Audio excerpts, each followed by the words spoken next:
Hello everyone and welcome back to my YouTube channel. तो आज मैं आप सबके लिए लेके आई हूँ ट्विस्टेड बिट ऑफ लव का एपिसोड 29। तो एपिसोड 29 स्टार्ट होता है और हमें सीन दिखाया जाता है जहाँ पर हम देखते हैं हमारे डोंगी के पास क्राउन प्रिंस आते हैं और वो कहते हैं कि जब तुम फैंसी के महल से निकली थी उसके पहले से, तो फिर मुझे लगा कि तुम यहीं पर मिलोगी, तो मैं तुमसे मिलने चला आया।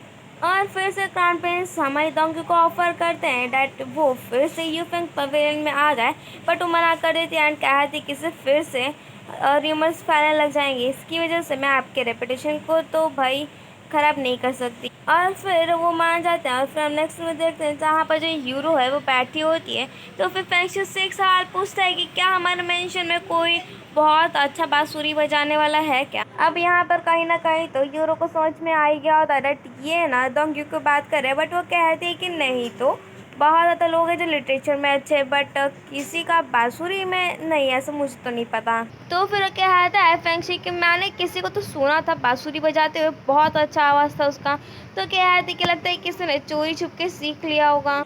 एंड देन हम नेक्स्ट में देखते हैं जहाँ पर लू चॉन एंड हमारी डोंगी बैठ के बात कर रहे होते हैं, जहाँ पर हमारे लू चॉन को बिल्कुल अच्छा नहीं लग रहा होता और वो कहता है कि जो फैंक्शी है उसने तुम्हें छोड़ दिया और साथ ही साथ तो अब तो उनके सामने कोई तुम्हारा नाम लेने की हिम्मत भी नहीं करता। और वो कहते कि हाँ हाँ ठीक है, कोई मेरा नाम लेना भी मत। अब जहाँ पर वो जैसी बात करता है छोड़ने की, तभी वहाँ पर दौले एंड जीवान आ जाते हैं एंड यहाँ पर फिर से दौले और लू जॉन के बीच में फाइटिंग शुरू हो जाती है। अब इन लोग तो जहाँ पर वो कहता है दौले कि हम लोग ना सोलमेट्स हैं, आई मीन पक्के दोस्त हैं। तो भाई जिसे सुनते हमारे जो दोंगे वो तो हंस रही होती है कि देखो इन लोग की फाइटिंग फिर से शुरू ही हो गई। अब यहाँ पर जीवान कह रहा थी कि हम लोग यहाँ पर ना दोंगियों के प्रॉब्लम को सॉल्व करने आए, ना कि झगड़ा करने। और फिर हमें यहाँ पर पता चलता है कि इन लोगों ने कुछ मीटिंग रखी है ताकि फैंक्शी को याद बिल्कुल ना आए दोंगियों के बारे में।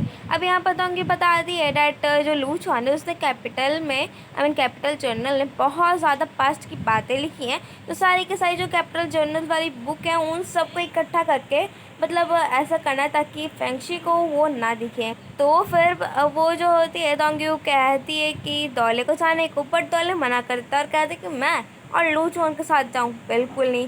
तो जीवन कहती है चलो ठीक है फिर मैं ही चली जाती हूँ। वह कहता है अच्छा ठीक है। अब जहाँ पर जो लू चोन है वो कहता है कि ठीक है जाके तुम मेरे लिए वहाँ पर परेशानी तो बिल्कुल मत खड़ी करना। और फिर यहाँ पर हम देखते हैं कि जो लू चोन है वो तो अपने जो दो बंदे हैं अपने असिस्टेंट सबको बोल रहा होता है कि कैसे मतलब कहाँ लेके जाना है दौले को और क्या चेक करवाना है। अब जहाँ पर जो दौला है उसे तो कुछ भी सुनाई देता नहीं है, आई मीन ऐसा एक्ट कर रहा होता। और फिर यहाँ पर वो चला ही जाता है, बट इन लोग के बीच में झगड़ा तो भाई रहता ही है। अब जहाँ पर जो दौला है वो जाके बहुत ज़्यादा बुक को चेक कर रहा होता। अब जहाँ पर वो सोच रहा था कि आखिर ऐसे कौन सी कैपिटल जर्नल है, आई मीन कौन सी ऐसी बुक है लू चॉन की जिसमें डोंकी इन्वॉल्व है। अब जिसे सुनते आई मीन वो सोच रहे थे कि आखिर वो बुक इसे मिलेगी तो मिलेगी कहाँ। अब भाई इतनी सारी बुक्स है तो भाई ऐसा तो होगा ही कि उसे ना ही मिले बुक के भंडार में। अब उसे इतनी जल्दी कहाँ से सारी की सारी बुक्स मिल जाएंगी।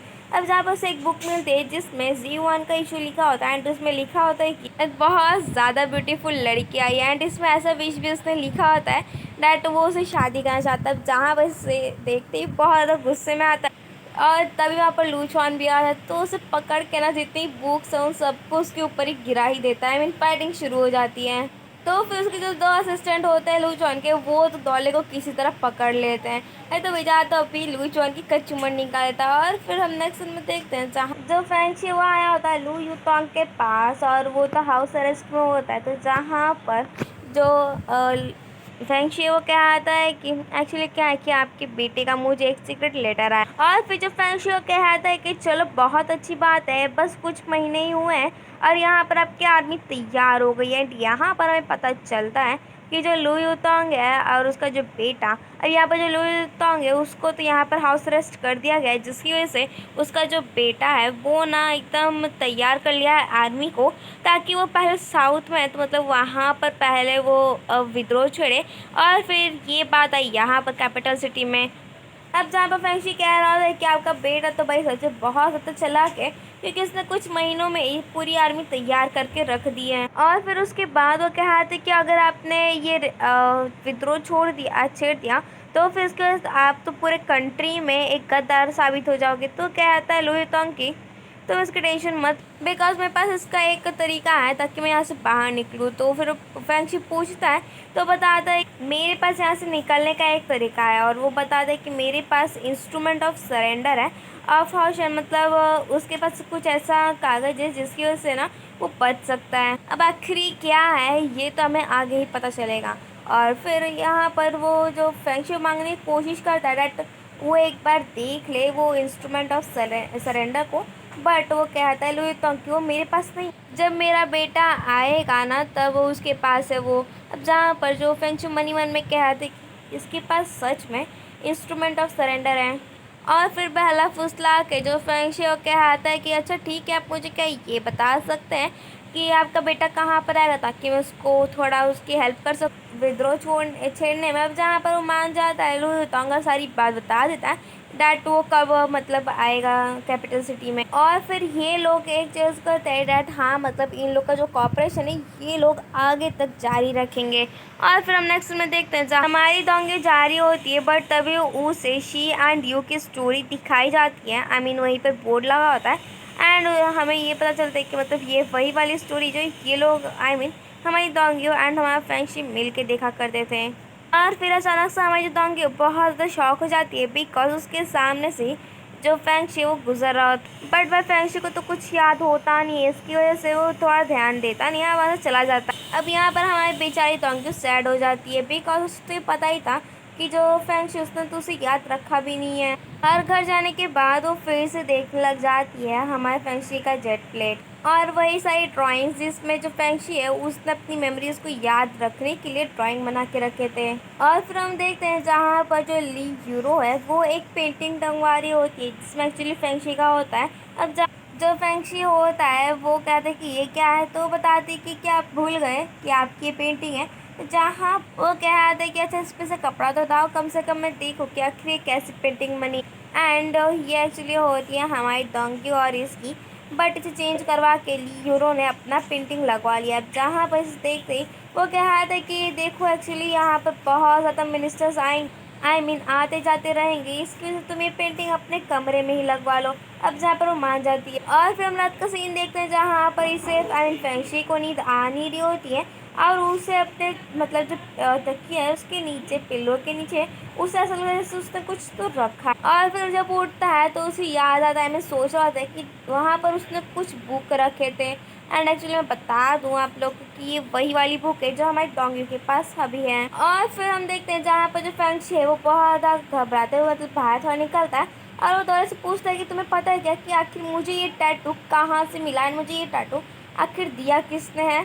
तो बाद में जो दौले वो तो अभी कुछ कहता नहीं, तो जिस पे वो कहता है फैंगशी कि मैं बहुत ज़्यादा चीज़ ना भूल चुका हूँ हाल फिलहाल में, मुझे समझ में नहीं आ रहा कि उसे मैं कैसे याद करूँ। और फिर वो कहता है दौले मन में कि मुझे दोंगी के लिए इसे छुपाना होगा और वो कह देता है कि एक्चुअली क्या है ना कि आपने आई मीन आप हाल यूरो के बारे में ही बहुत ज़्यादा भूल चुके हो इसकी वजह से। अब जहाँ पर मैंने बहुत ज़्यादा डॉक्टर को भी बुलाया बट कोई काम नहीं कर पाया। अब जहाँ तो फैंगशी से विश्वास हो ही नहीं रहा होता कि आखिर इतनी अजीब सी बीमारी भी इस दुनिया में हो सकती है। और फिर पूछता है कि क्या ये वाला टैटू है ये मैंने यूरो के लिए बनवाया, तो क्या है कि हाँ बिल्कुल। अब जहाँ पे सुनती हो कहते क्या उसे सच में एलेक्स फ्लावर्स पसंद है। अब जहाँ पर वो कहते हैं ये तो भाई उसे ही पता होगा।